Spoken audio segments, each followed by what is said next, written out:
नमस्कार, शीतल रेसिपी मराठीमध्ये तुमचं स्वागत आहे. तर आज आपण फोडणीचं वरण कसं करायचं ते पाहणार आहोत. एकदम साधी सोपी रेसिपी आहे. तर आता इथं मी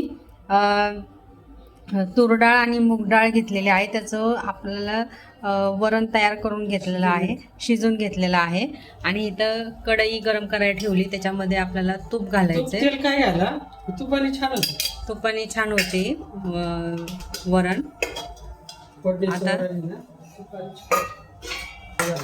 आता त्याच्यामध्ये आपल्याला मोहरी घालायची आहे.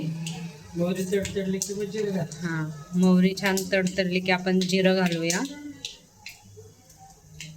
जिरं घालू. गॅस बारीक करायचा. गॅस आणि कढीपत्ता टाकूया. बाजूला घेऊनच हे करायचं आहे, जेणेकरून ते जळणार नाही. फोडणी आणि हिंग घालायचं आहे. हिंग घालूया ह्याच्यामध्ये आपल्याला थोडीशी. आता आपण हे गॅसवर ठेवायचं. आता इकडं वरण घालून घेतलंय. आता मीठ घालूया चवीनुसार. अंदाजाने मीठ घालायचं थोडंसं, आणि थोडंसं गूळ घालायचं. आणि गूळ घालायचा, जेणेकरून थोडंसं छान वरण होईल. इथे थोडंसंच घालायचा चवीसाठी.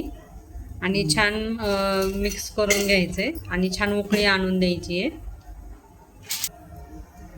हे अशा पद्धतीने आपलं इकडे वरण पण रेडी झालेलं आहे. आता छान उकळी घ्यायची आहे.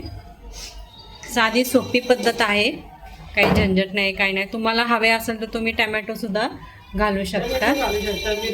मिरची टमॅटो सुद्धा तुम्ही घालू शकता.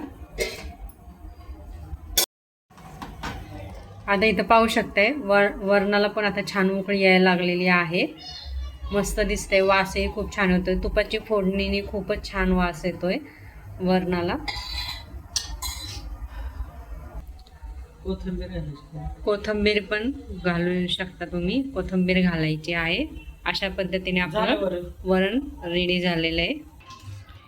तर ह्या पद्धतीने आपलं मस्त साध्या पद्धतीने आपलं वरण रेडी झालेलं आहे.